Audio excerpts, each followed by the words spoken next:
Hello students, आज हम class 11th का बायोलॉजी का चैप्टर फर्स्ट लिविंग वर्ल्ड का लेक्चर थर्ड पढ़ेंगे। पिछले दो पार्ट में हम व्हाट इज लिविंग कर चुके हैं। आज हम डाइवर्सिटी इन लिविंग वर्ल्ड पढ़ेंगे और नेक्स्ट पार्ट में हम टैक्सोनॉमिकल कैटेगरीज पढ़ेंगे। तो रिवीजन के लिए जैसे व्हाट इज लिविंग में हमने पढ़ा था कि ग्रोथ को हम डिफाइनिंग कैरेक्टर कंसिडर नहीं करते, रिप्रोडक्शन को हम डिफाइनिंग कैरेक्टर कंसिडर नहीं करते, मेटाबॉलिज्म एंड कॉन्शियसनेस इन दोनों को हम डिफाइनिंग कैरेक्टर कंसिडर करते हैं। इनको मैंने डिटेल में आपको पिछले दो पार्ट्स में पढ़ा दिया। आज हम पढ़ेंगे diversity in living world.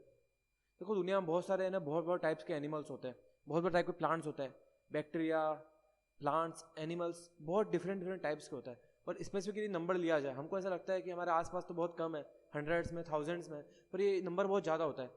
Each different kind of plant, animal और organism that you see is represent species. जो भी आप एक प्लांट एनिमल जो देखते हो वो एक स्पेसीज कहलाता है। चाहे वो एक डॉग हो गया तो डॉग एक स्पेसीज है, ठीक है। इस पर आप कैट देख रहे हो तो कैट भी एक स्पेसीज है। आप मैंगो देख रहे हो, मैंगो एक स्पेसीज है। आप इंसान और ह्यूमन हो, वो भी एक स्पेसीज में आता है। तो एक स्पेसिफिक एनिमल, उसको हम एक स्पेसीज बोलते हैं। एक स्पेसीज होगी, उसका ना वो एक ही एनिमल का नाम होगा। जैसे कि होमोसेपियंस, तो वो ह्यूमंस के लिए नाम यूज होता है। ह्यूमंस को हम होमोसेपियंस बोलते हैं, चाहे वो अर्थ में किसी भी कोने पे हो। वो सारे ह्यूमंस जो आपस में रिप्रोडक्शन कर सकते हैं, इसकी स्पेसिफिक डेफिनेशन ये है कि जो आपस में रिप्रोडक्शन कर सकते हैं, उनके आपस में बेबी हो सकता है, उसको स्पेसीज बोलते हैं। जैसे मेंजिफेरा इंडिका हो गया, मैंगो हो गया, वो सब स्पेसीज कहलाता है, ठीक है। और एक एक प्लांट, एक एक एनिमल, सब स्पेसीज कहलाएगा। इसके बाद हम बात करते हैं कि टोटल स्पेसीज कितनी होती है। ऐसे डिफरेंट टाइप से 1.7 से 1.8 मिलियन स्पेसीज होती है। इतनी हम डिस्कवर कर चुके हैं और आगे और डिस्कवर करने वाले हैं। तो इतनी सारी जो स्पेसीज है, 1.7 टू 1.8 मिलियन, 17 टू 18 लाख, इतनी जो लाख स्पेसीज है, इतने जो सारे एनिमल्स, प्लांट्स, बैक्टीरिया सब मिलके है, इनको हम बायोडाइवर्सिटी कहते हैं। बायो मतलब लाइफ, लाइफ की डाइवर्सिटी। डाइवर्सिटी मतलब विभिन्न प्रकार की आपको लाइफ मिलेगी। 17 से 18 लाख की हमको मिल चुकी है अभी तक और आगे और मिल जाएगी, तो इसे हम डाइवर्सिटी कहेंगे। और आज हम इसके बारे में पढ़ेंगे। देखो क्या होता है कि इतने सारे जब एनिमल्स होते हैं तो हमको उसको क्लासीफाई करना पड़ता है, उसको नाम देना पड़ता है, उसको क्लासीफाई करना पड़ता है। जैसे कि आपने अपने इंडिया में देखा होगा कि जिले होते हैं, बहुत सारे स्टेट्स होती है, उसके अंदर डिस्ट्रिक्ट होती है। तो इस तरीके से हमने डिवाइड कर रखा है और हर डिस्ट्रिक्ट का नाम होता है। तो हमको, हमारे लिए दो चीज़ बहुत इंपॉर्टेंट होती है, नोमेनक्लेचर एंड क्लासिफिकेशन। हमको किसी चीज़ का नाम भी देना पड़ता है। जैसे हम बांसवाड़ा में रहते हैं तो हमने इसको नेम दे दिया कि बांसवाड़ा। कोई जयपुर में रहता है तो जयपुर नाम दे देगा, कोई बेंगलोर का नाम दे देगा। तो इसे नोमेनक्लेचर कहते हैं। और हमने क्लासीफाई कर रखा है कि एक इंडिया है, एक पूरे अर्थ है, एक यूनिवर्स है, उसमें अर्थ है। अर्थ में आप देखेंगे कि एशिया है, एशिया के अंदर इंडिया है, इंडिया के अंदर स्टेट्स है, स्टेट्स के अंदर बहुत सारे जिले हैं, जिले के अंदर बहुत सारी कॉलोनीज है। तो इसे हम पूरे कहते हैं, पूरा क्लासीफाई करना। हमको एक जगह का पूरा एक क्लासिफिकेशन देना पड़ता है। जब भी बहुत ज़्यादा नंबर में कोई चीज़ की स्टडी करता है, जब बहुत बड़ा नंबर कोई होता है, तो उसके लिए हमको नोमेनक्लेचर की जरूरत होती है और क्लासिफिकेशन की जरूरत होती है, ताकि हम उसको सही से पढ़ सकें। जैसे सिस्टमेटिक्स, या एक्चुअली आपके कोर्स में से रिमूव हो गया, फिर भी हल्का फुल्का आपको आइडिया होना चाहिए कि सिस्टमेटिक्स क्या होती है। हम टैक्सोनॉमी करते हैं, हम पता लगाते हैं कि उस जो एनिमल या प्लांट है उसको हम क्या नाम दे सकते हैं और उसको हम नाम क्या दे सकते हैं, उसको आइडेंटिफाई करते हैं और इसको हमने टैक्सोनॉमी कहते हैं। और इसके अलावा आता है, उसके लिए हम इवोल्यूशनरी स्टडी भी करें और साथ में फाइलोजेनी की भी करें, तो इसे हम कहेंगे सिस्टमेटिक्स। टैक्सोनॉमिकल और इवोल्यूशनरी स्टडीज को दोनों को मिला के हम सिस्टमेटिक्स बोलते हैं। पर ये आपके कोर्स में से हिस्सा रिमूव हो गया। Basics of systematics. कोई भी एनिमल है उसको आपको क्लासीफाई करना होता है, एक पुट करना होता है उसको एक जगह पे। उसके बेसिक्स होता है। First characterisation. देखो, कुछ भी एनिमल आपको मिला है, आप वाइल्ड में गए हो, जैसे 1.7 टू 1.8 मिलियन स्पीसीज साइंटिस्ट को मिली है, तो उन्होंने सबसे पहले क्या किया होगा? वो सबसे पहले जंगल में गए होंगे, वो सबसे पहले बाहर गए होंगे और बाहर जाके उन्होंने ढूंढा होगा कि नया एनिमल या नया प्लांट। तो उनको मान लो एक प्लांट मिला है, तो सबसे पहले वो उसके कैरेक्टर्स की स्टडी करेंगे।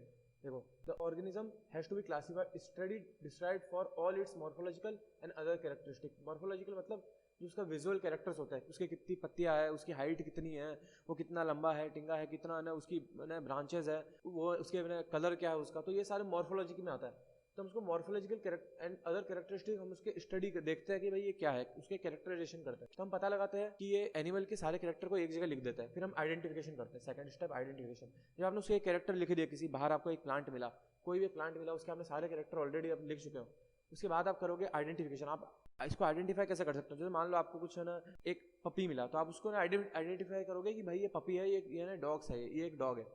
तो इसे हम आइडेंटिफिकेशन कहते हैं। कोई प्लांट होता है, हम ये सोचने की कोशिश करते हैं कि वो एंजियोस्पर्म है, जिम्नोस्पर्म है या एल्गी है। हम आइडेंटिफाई करने की कोशिश करते हैं। Is this the finding of correct name and place of an organism?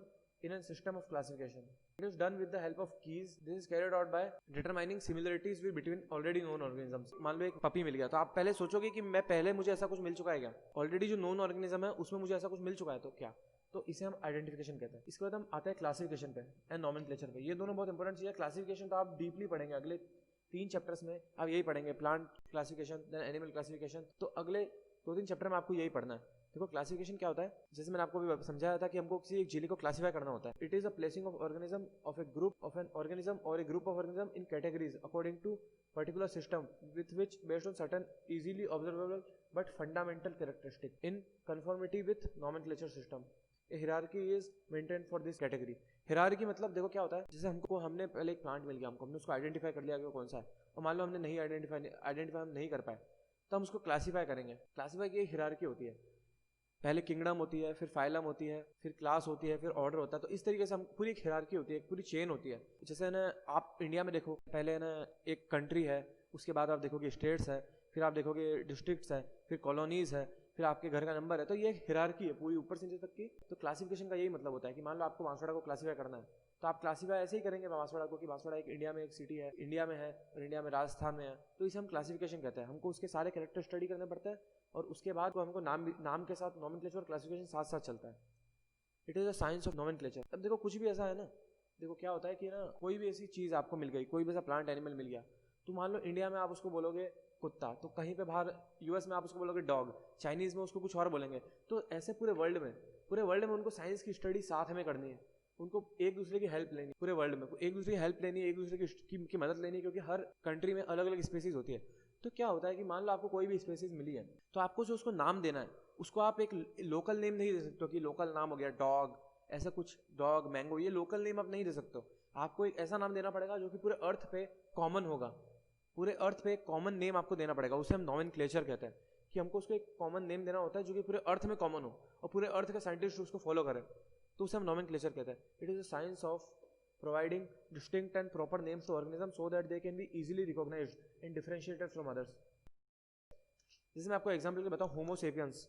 अब आपने होमो सेपियंस किसी, ये पूरी आप नॉर्मली हम ह्यूमंस बोलते हैं, पर मान लो होमो सेपियंस हमने बोल दिया, पूरे अर्थ में किसी को भी आप बताओ, चाहे वो चाइनीज हो, चाहे वो ना युगांडा से आया हो या कहीं और से आया हो, ठीक है, चाहे वो श्रीलंका में हो, पर आपको यदि होमो सेपियंस किसी ने नाम बता दिया तो आपको पता है कि ह्यूमन की बात हो रही है, क्योंकि पूरे अर्थ पे ये है एक जनरलाइज्ड नेम है और एक साइंटिफिक नेम है, और इसको हम डिफरेंशिएट कर सकते हैं. होमो सेपियन सिर्फ एक ही चीज होगी, कोई और होमो सेपियन आपको अर्थ पे नहीं मिलने वाला है, एक ह्यूमंस को ही होमो सेपियंस कहा जाएगा.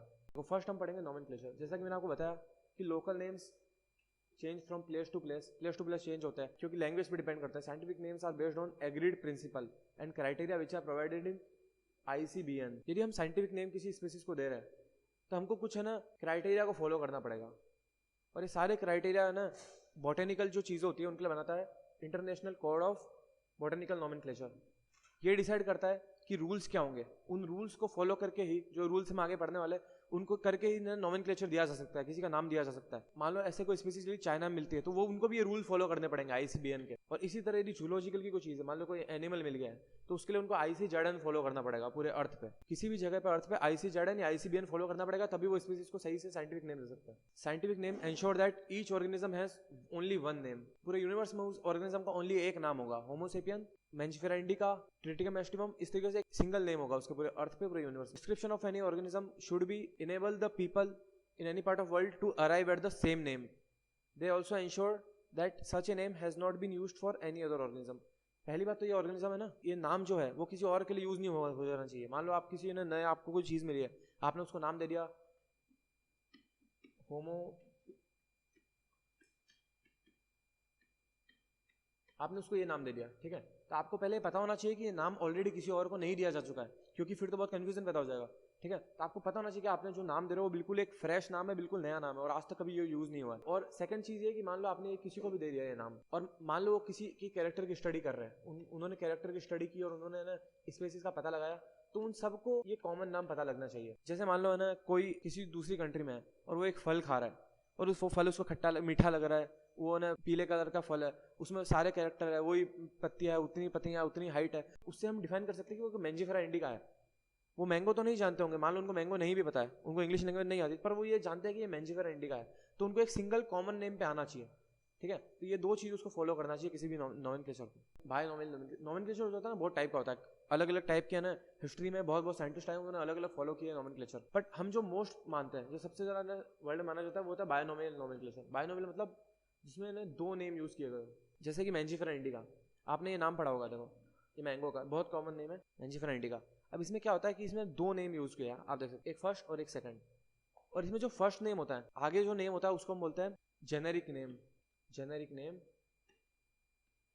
Generic name. और जो सेकंड जो पीछे होता है उसको हम बोलते हैं specific epithet. This naming system is given by Carolus Linnaeus. ये साइंटिस्ट है जिन्होंने ये नेमिंग सिस्टम दिया था पूरा बायनोमियल नॉमेनक्लेचर। किसी भी स्पीसीज को, पूरी वर्ल्ड की किसी भी एनिमल, किसी भी प्लांट को सिर्फ ये दो नेम से उसको क्लासीफाई कर देना, मैंजिफेरा इंडिका, होमो सेपियन, ट्रिटिका मेस्टिकम, इससे क्लासीफाई करना, ये लिनियस, कैरोलस लिनियस ने दिया था। इसके बाद आता है यूनिवर्सल लॉज ऑफ नॉमेनक्लेचर। पूरी दुनिया में जो यूनिवर्सल लॉज जो फॉलो किया जाता है आईसीबीएन और आईसीजेडएन से जो फॉलो किया जाता है, उनकी बेसिक्स ये है, ये चार रूल बेसिकली फॉलो किया जाता है यूनिवर्सल लॉज, जो कि पूरे अर्थ में फॉलो किया जाता है। Biological names are generally Latin, in Latin and are written in italics. They are Latinized or derived from Latin irrespective of their origin. देखो मान लो आपको कोई भी है ना ऑर्गेनिज्म कहीं पे मिला, पूरी दुनिया में कहीं पे मिला, चाहे यूएस में मिला हो, पर आपको है ना उसकी जो नेमिंग देनी है वो आपको एक लैंग्वेज यूज करनी है लैटिन। उसमें का लैटिन में जो नाम था ना वही आप यूज कर सकते हो। अब यूएसए वाला नाम यूज नहीं कर सकते, इंग्लिश वाला नाम यूज नहीं कर सकते, हिंदी वाला नाम यूज नहीं कर सकते। आपको स्पेसिफिक एक लैंग्वेज है लैटिन, आपको यही लैंग्वेज यूज करनी पड़ेगी, चाहे उसका ओरिजिन चाहे कुछ ही हो, चाहे आपको मिली वो चीज यूएसए में हो, यूएसए में उसका ओरिजिन हुआ हो, ओरिजिन चाहे वो इंडिया में हुई हो, पर उसके ओरिजिन से हमको मतलब नहीं, हमको यूज करना ओनली लैटिन नेम, क्योंकि ये डेड लैंग्वेज है, इसको यूनिवर्सली माना जाता है। तो they are always in Latin, और चाहे ओरिजिन कुछ भी, हमको लैंग्वेज उनका इस लैटिन लैंग्वेज में क्या नाम था वही नाम यूज करना है, ऐसे, ठीक है। मैंजिफेरा इंडिका, ऐसे ऐसे आप इटैलिक्स में उन नाम को लिखेंगे। The first name of biological represent the genus, while the second component denotes the specific epithet, जिसने मैंने आपको भी बताया था मैंजिफेरा इंडिका। इसमें जो फर्स्ट होता है इसको जेनेरिक नेम कहते हैं, जेनेरिक नेम। और जेनेरिक नेम मतलब इज इक्वल टू जीनस, ये है ना जीनस बताता है उस प्लांट की। और जो सेकंड नेम है पीछे वाला, ये इसकी स्पेसीज बताता है, स्पेसीज या specific epithet. First name genus बताता है, सेकंड नेम स्पेसीज बताता है। तो हमको ये दोनों चीजें ना नाम से पता लग जाती है। Both the words in biological name when hand written are separately underlined और प्रिंटेड इन इटैलिक्स। ये देखिए, जब इसको हैंड रिटन करेंगे तो आप इसको सेपरेटली अंडरलाइन करेंगे। देखो कि जैसे यहाँ पे प्रिंट हुआ है तो उसको इटैलिक्स में प्रिंट किया गया है, बट आप इसको राइट करेंगे, जैसे होमो सेपियंस आप राइट करेंगे, तो आपको इसको सेपरेटली अंडरलाइन करना पड़ेगा, ताकि ना आपको पता लगे कि ये ना एक बायोलॉजिकल नेम है। क्योंकि आप बुक में पढ़ रहे हैं तो बुक में आपको साफ साफ दिख जाएगा इटैलिक्स, कि ये इटैलिक्स में लिखा है, तो आपको अलग से वो दिख जाएगा। पर आप यदि ना अपनी कॉपी में लिख रहे हैं तो कॉपी में आपको ये सेपरेटली अंडरलाइन करना पड़ेगा, और इसी को हम करेक्ट नेम मानेंगे। उसको सेपरेटली अंडरलाइन करना पड़ेगा, आपस में बीच में बिल्कुल भी गैप नहीं होना चाहिए। होमो को अलग अंडरलाइन और सेपियन को अलग underline. The first word denoting the genus start with capital letter while the specific epithet start with the small letter.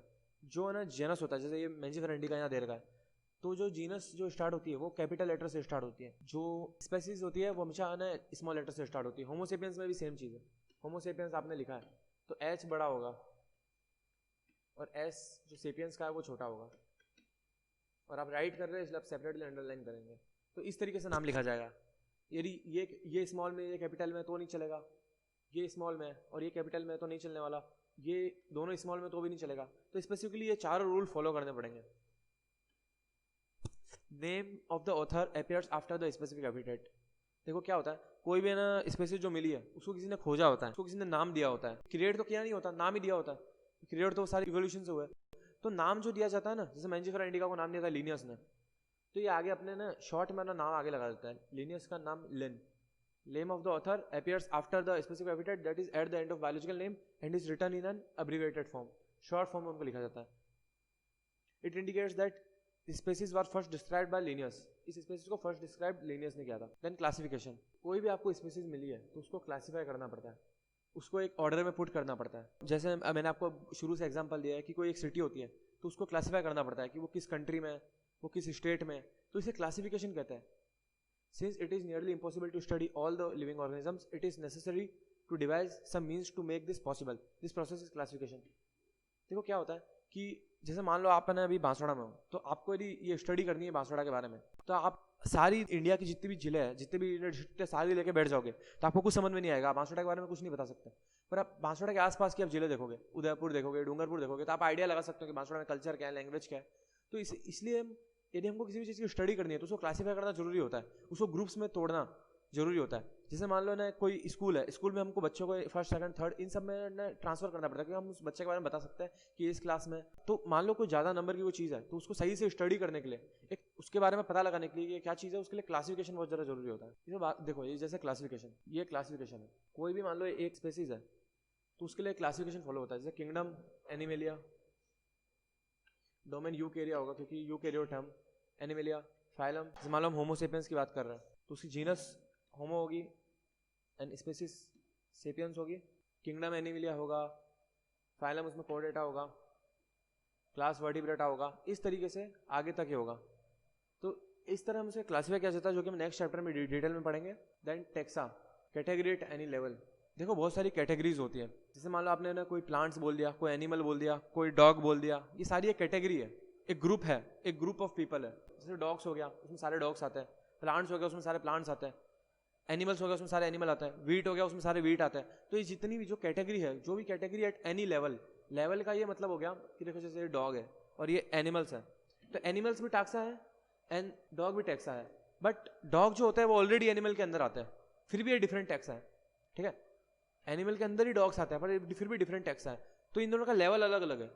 पहले एनिमल्स हो गए, एनिमल्स में आपको मिलेंगे अलग अलग टाइप के एनिमल्स, ठीक है, उसमें आपको मिलेंगे डॉग्स, और ऊपर देखो लिविंग ऑर्गेनिज्म भी ना, प्लांट भी होता है, एनिमल भी होता है, तो ये अलग अलग लेवल है। देखो ये अलग लेवल है, ये अलग लेवल है, ये लास्ट वाला जो डॉग्स कैट्स वाला ये अलग लेवल है।